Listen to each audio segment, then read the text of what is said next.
Today, we're talking about Rebirth of the Useless Prince, the anime where the weakest royal gets clapped so badly that even his respawn feels like an insult. But don't click off yet, because this so-called royal embarrassment is about to go from battlefield mud to running an entire shadow empire with birds and plants. Yeah, you heard me. Nature becomes a squad, and his family? Oh, they're about to regret ever calling him useless. The story opens on a battlefield, and let's be real, it's not going well for our prince. Picture this. Mud everywhere. Soldiers screaming. His brothers leading squads like actual anime protagonists. And then there's him, the so-called useless prince. This dude can't swing a sword without it looking like a toddler with a baseball bat. His armor is too heavy. His men, already ditching him like it's free trial cancellation day. He gets mocked, abandoned, and finally, pierced by arrows, collapsing face first into the dirt. But here's the kicker. Even in death, no one mourns him. His brothers barely notice. His soldiers smirk. His name? Forgotten. Imagine being royalty and still dying with less impact than a background extra in Naruto. But fate isn't done clowning him yet. Instead of staying dead, he wakes up 5 years earlier, back in his weak, fragile body. Only this time, he hears whispers. Not from gods, not from spirits, but from the animals and plants around him. Birds gossiping about troop movements, rats spilling secrets, even the trees throwing shade, literally. His cheat power is basically nature's Twitter. It's not flashy. It's not OP swords or nuclear magic. But it's the start of something no one expects. Last life, he was cannon fodder. This time, he's about to be the cannon operator, and the forest is supplying the ammo. Now reborn, the prince plays it smart. He doesn't flex. He doesn't reveal his gift. Outwardly, he's still the same weakling everyone laughs at.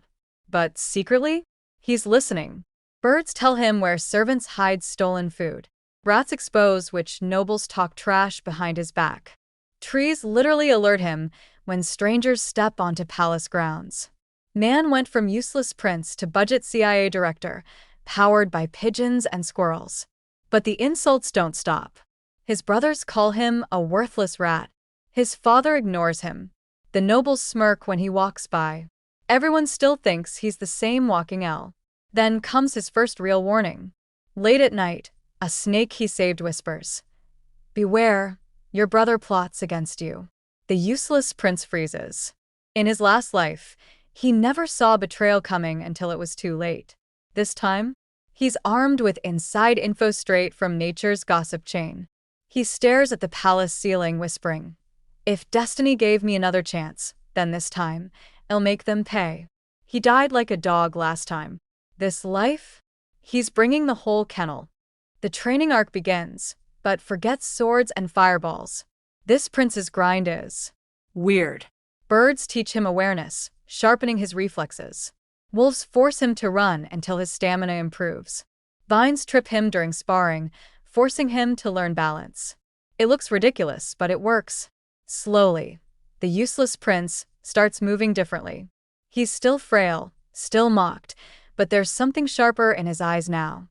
Cue public humiliation attempt. One brother challenges him to a sparring match in front of the nobles, expecting an easy win. The crowd laughs, betting how fast he'll get wrecked. The duel begins. The brother swings. But just as the finishing blow comes, roots from the training grounds suddenly shift. The brother stumbles, trips, and faceplants so hard the nobles gasp. Everyone thinks it's a clumsy accident, but the prince smirks. For the first time, he's in control.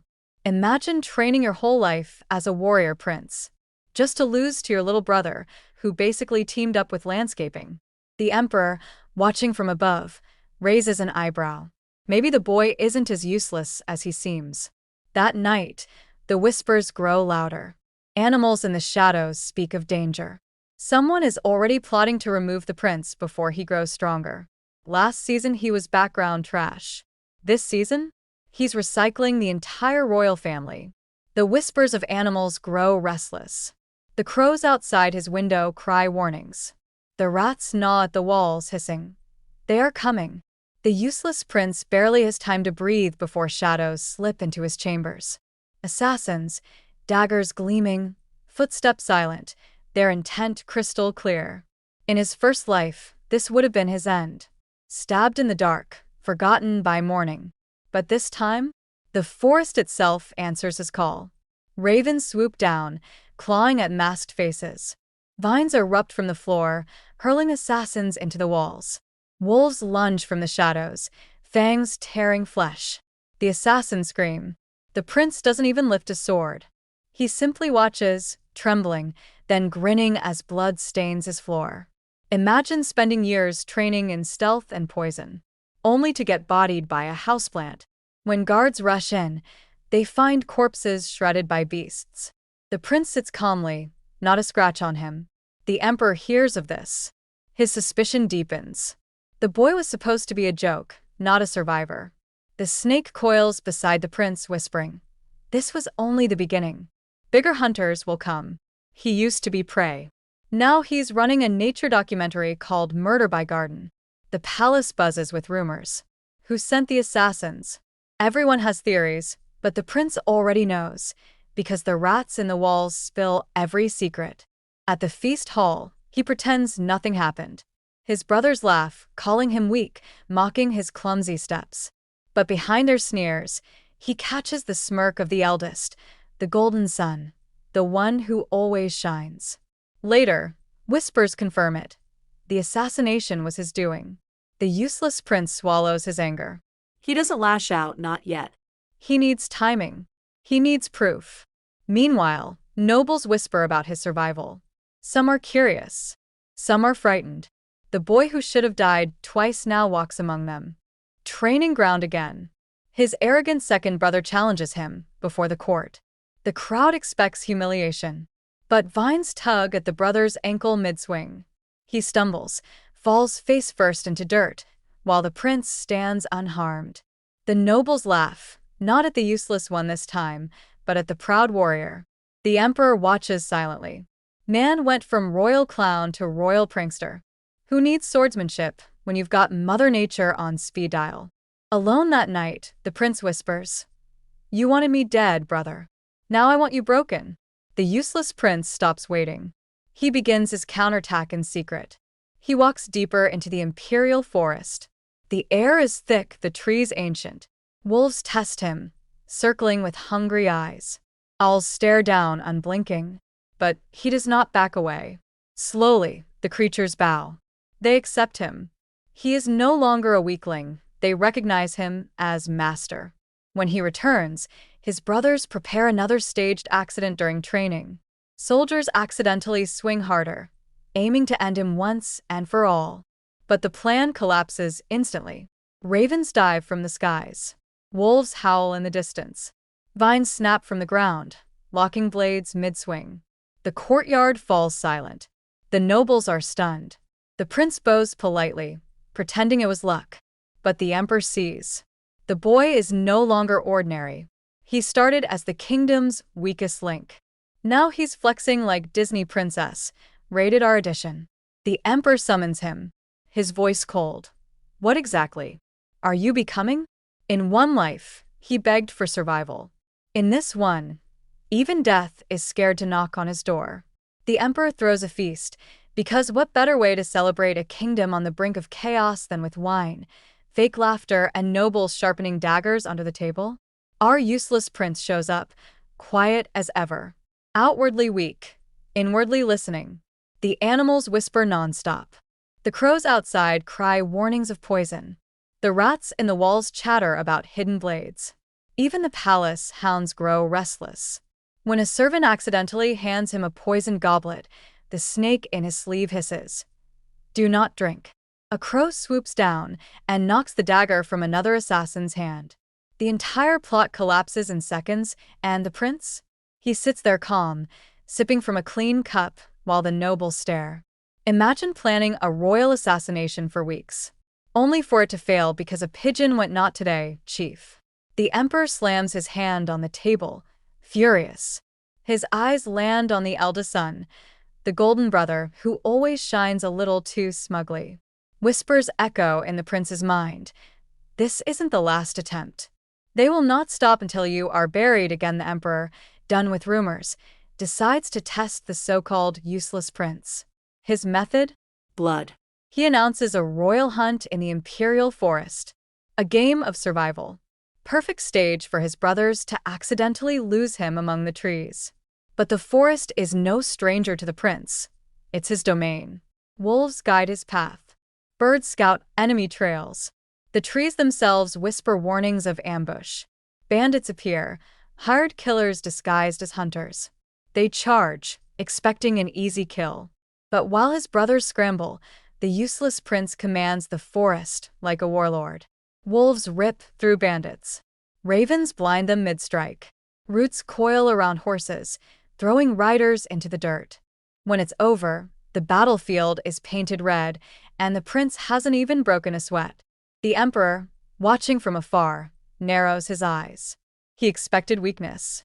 What he saw instead was control. His brothers showed up with swords and spears. He showed up with National Geographic, Murder Edition. After the hunt, the emperor summons him. If you are no longer useless, then prove it. War is coming. The kingdom trembles. Across the borders, enemies gather armies. War drums thunder in the distance. The prince, once mocked and ignored, is now dragged into war councils. At first, generals scoff. What can this weakling know? But then he speaks. He points out an ambush before it happens, exposes a traitor in the court, predicts enemy movements with eerie precision. The generals go silent. The emperor leans forward, studying him. No one realizes his secrets come not from strategy books, but from pigeons pecking at maps and rats whispering in corners. Forget military genius. This man just unlocked pigeon-powered wall hacks. The nobles still laugh behind his back. His brothers still sneer. But the battlefield looms, and the useless prince knows. This is where his first life ended, buried in mud. Now, with the forest on his side, he intends to flip the script. He stares out over the horizon muttering, "Last time, I died in this dirt. This time, I'll bury them all in it." The trash prince isn't marching to war as prey. He's marching as the kingdom's most dangerous secret weapon. The war is won, but victory brings no peace. Back in the capital, the nobles chatter like vultures. The useless prince, once ignored, now has soldiers whispering his name. At court, he bows humbly, acting small.